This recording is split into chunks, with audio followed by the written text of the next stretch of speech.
Regresamos a Semana en Vivo de Cable Noticias y hoy los niños y a partir de ahora en las siguientes generaciones en los teléfonos móviles, en las tabletas tienen WhatsApp, Instagram, Facebook, ahora apareció uno nuevo llamado Snapchat y hay una cantidad de aplicaciones y redes sociales que los niños manipulan mejor que los adultos, como ustedes bien lo decían aquí nuestros panelistas. Dentro de todo ese ecosistema digital también está una cantidad de contenidos que a veces no son los mejores para ser los educadores sexuales, pero lo están convirtiendo. Y como decía el rector Vita, dentro del bus del colegio, el niño que tenga una tableta se vuelve el profesor de los demás. ¿Cómo manejar ese tema de la tecnología? Porque es que todos tienen acceso ahora. Pues a ver, la tecnología es algo con lo que todos tenemos que seguir conviviendo. Entonces, es lo mismo que decíamos al principio. Lo importante es aprender a tomar decisiones inteligentes. Mire que, por ejemplo, lo más importante cuando le va enseñando a los niños es decir, la única fuente que existe no puede ser Wikipedia. Entonces, cuando van a hacer un trabajo, tienen que enseñarles a utilizar, a leer varias fuentes. No pueden confiar en una sola cosa. Eso sin hablar de los contenidos. Pero en esto es importantísimo también la labor que deben hacer los padres y sobre todo para que las cosas se hagan a la edad que efectivamente son, de manera adecuada. Un ejemplo, el Facebook, que es, mucha gente tiene Facebook, seguramente todos tenemos perfiles en Facebook, estaba diseñada para niños 13, ¿no? de más de 13 años. Entonces, los niños que vemos de 6 y 7 años son sus mismos papás que les están abriendo los perfiles, ponen perfiles, he llegado a ver cosas espantosas, niñas de 7 años en vestido de baño, que es la foto con la identifica, y la mamá, ella no piensa que está haciendo malo, sino es que mi hija se ve divina. Entonces, la conciencia que tienen que tomar también los adultos en eso es fundamental en el uso de las redes sociales, porque la tecnología y las redes sociales es algo con lo que tenemos que seguir conviviendo y es algo que son unas herramientas que bien usadas son unas herramientas buenísimas para como toda la tecnología. Y la consistencia. En últimas les estamos diciendo a los niños, por ejemplo, que una cosa muy importante es no mentir.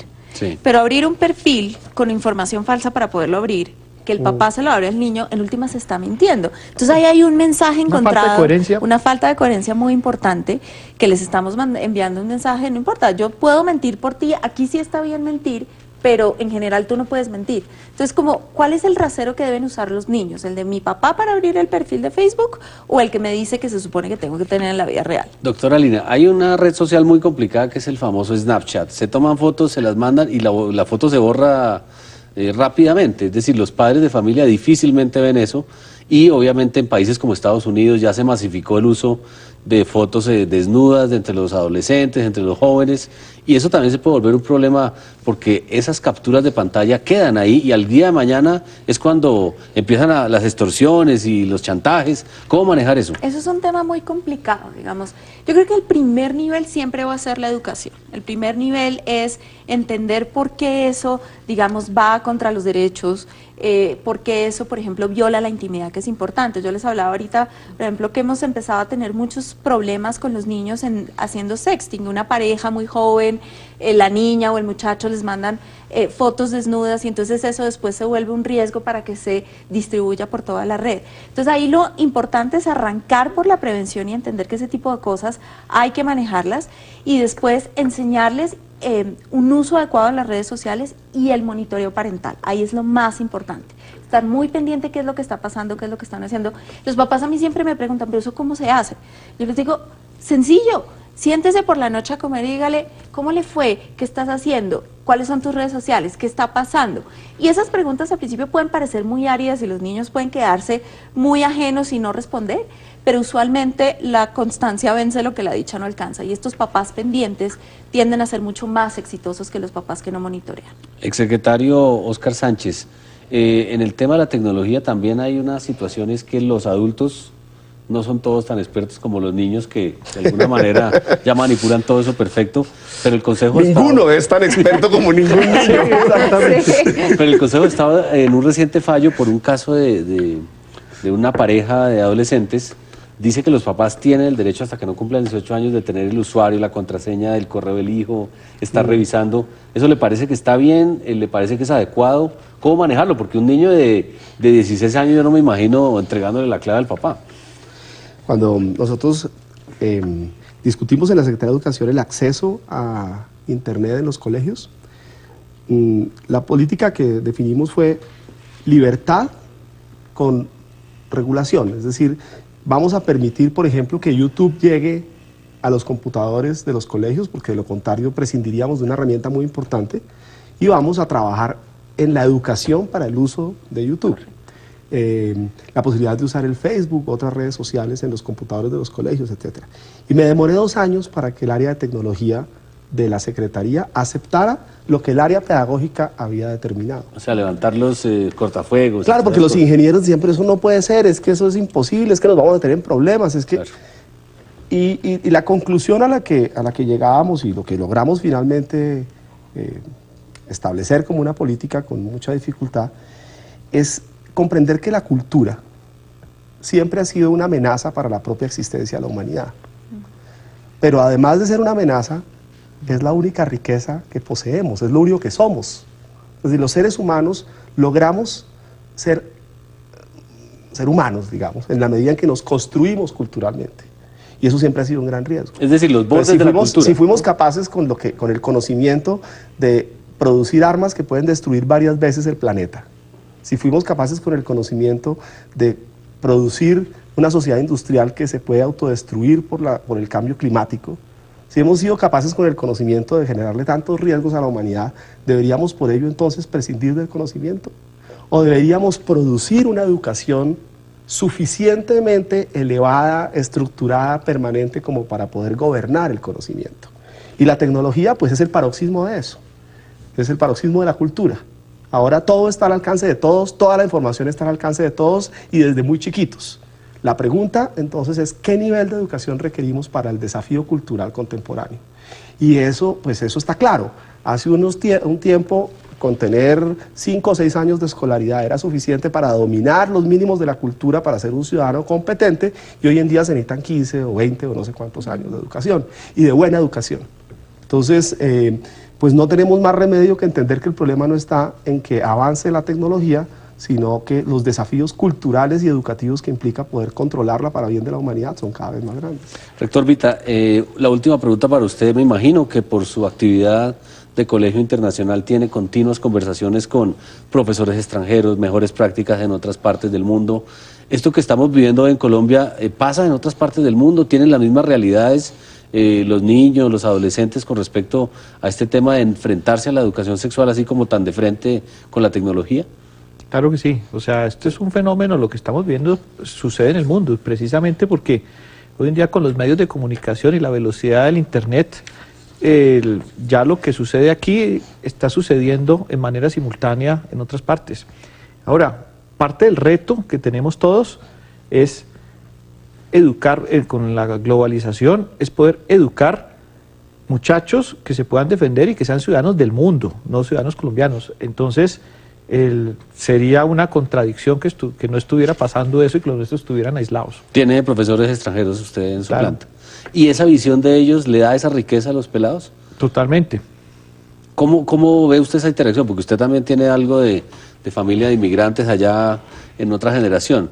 Es muy importante. La mía, yo soy primera generación de inmigrantes, yo nací allá, yo nací en Italia. ¿Eso sí le da algo diferente a nivel, digamos, de globalizar a los niños? Mire, lo importante, con nosotros decimos, nuestros colegios no son bilingües, son biculturales o multiculturales. Entonces, la importancia que las culturas puedan convivir de manera simultánea en un mismo programa, en un mismo currículo, hace que definitivamente pues estas experiencias enriquezcan lo que es la formación de los niños. Entonces, todo lo que es intercambio siempre será positivo. Bueno, doctora Lina, usted que trabaja es con las familias y los papás, estoy seguro que muchos televidentes hoy en Semana en Vivo de Cable Noticias van a querer acercarse a la organización que usted representa hoy aquí. Cuénteles un poco más de esto y cómo pueden ellos acercarse o ayudar, porque estoy seguro que hará mucha gente con ideas proactivas que va a querer colaborar. Claro. Pues básicamente lo que nosotros hacemos es formar a los papás, mamás y cuidadores de los niños en habilidades para crear entornos protectores para ellos. Un poco la idea de la que estábamos hablando antes, referida al tema de sexualidad, pero en general para el bienestar de los niños. ¿Cómo puedo yo ayudarle a un papá, por ejemplo, a desarrollar criterios sobre cómo o qué es lo que debe o el tiempo que debe estar un niño frente al computador cuando tiene 3, 6, 9, 10 años? Entonces lo que hacemos es apoyarnos mucho y apalancarnos mucho en la evidencia, eso para nosotros es fundamental. Los estudios. Los estudios, y tenemos aliados en las grandes universidades, en los centros de investigación, que nos dan, por un lado, lo que dicen los estudios, pero por otro lado, evidencias de buenas prácticas, que es lo que funciona realmente para trabajar con los padres de familia y para promover algo que para nosotros es, digamos, el centro más importante de Red Papás, que es el trabajo con las instituciones educativas. Cómo crear una alianza familia-colegio y en esa alianza crear un entorno en el cual, pues, obviamente promovamos que a los niños les vaya mejor académicamente y en últimas la excelencia académica, pero también en todos esos otros dominios, su sexualidad, su desarrollo socioemocional, su desarrollo físico, su comportamiento, podamos aportar y dar esos límites que se necesitan, pero también proveer las oportunidades de aprendizaje que hacemos, pues digamos que ellos tienen que tener. Lina María Saldarriaga, directora de contenidos e investigación de Red Papás, la pueden buscar así, Red Papás, porque entiendo que hay muchos padres de familia que nos están viendo y van a querer estar en contacto. Por último, exsecretario Oscar Sánchez, vi el caso en Estados Unidos de una mamá desesperada porque el hijo le pedía teléfono, iPhone, a los 13 años y todos los amigos tenían, y la mamá lo que hizo fue entregarle un teléfono pero con un contrato que tenía como una especie de cláusulas, y una de las cláusulas era que no podía tomarse fotos desnudo, que tenía que darle la clave, y fue la única manera que la señora se quitó encima al niño hasta que le dio acceso a la tecnología, como dice usted, pero con algo de regulación, porque de los 13 a los 18 igual hay cosas que los padres todavía de alguna manera tienen de control sobre sus muchachos que todavía no son adultos. ¿Cree que hacia allá es donde tiene que llegar la cosa, la autorregulación como familia, como colegio? Porque usted lo menciona en una de las respuestas anteriores. Sí, o sea, yo estoy convencido de que los desafíos cada vez serán mayores. Eso no lo podemos simplemente asumir como un riesgo enorme y entonces encerrarnos en un lugar distinto al mundo real que tenemos. Lo que es insustituible es la construcción de la comunicación permanente y cara a cara entre un niño, un adolescente y los adultos que lo rodean, que pueden ayudarle en la vida, reconociendo ellos sus debilidades y construyendo una confianza no basada en una relación de poder, sino en una relación, digamos, simétrica, pero donde hay alguien que tiene más experiencia, tiene una responsabilidad y tiene una autoridad. ¿Cómo se construye esa confianza y cómo esa comunicación permite lidiar con los desafíos que tenemos? Esa es la pregunta. Y eso, pues, es un problema de nosotros los adultos. Más que de los niños. Claro, ellos simplemente están en una etapa formativa en la cual creo que tienen muchas herramientas más de las que nosotros tuvimos en nuestra generación. Podemos confiar en ellos y en ellas, pero tenemos que ser capaces nosotros como adultos de jugar el papel que nos corresponde y no es fácil. Pues muchas gracias a nuestros panelistas hoy. Creo que es un tema que vamos a tener que seguir evaluando continuamente los medios de comunicación, porque la gente que nos está viendo mucha tiene ideas distintas sobre lo que es la educación, y creo que con estos tres expertos hoy hemos dado unas luces de hacia dónde debe ir el debate. Gracias por estar con nosotros hoy, Oscar Sánchez, exsecretario de Educación de Bogotá, también a la doctora Lina María Saldarriaga de Red Papás y al rector del Colegio Italiano, Fernando Vita, por ayudarnos hoy a entender este debate en Semana en Vivo de Cable Noticias. Mil gracias.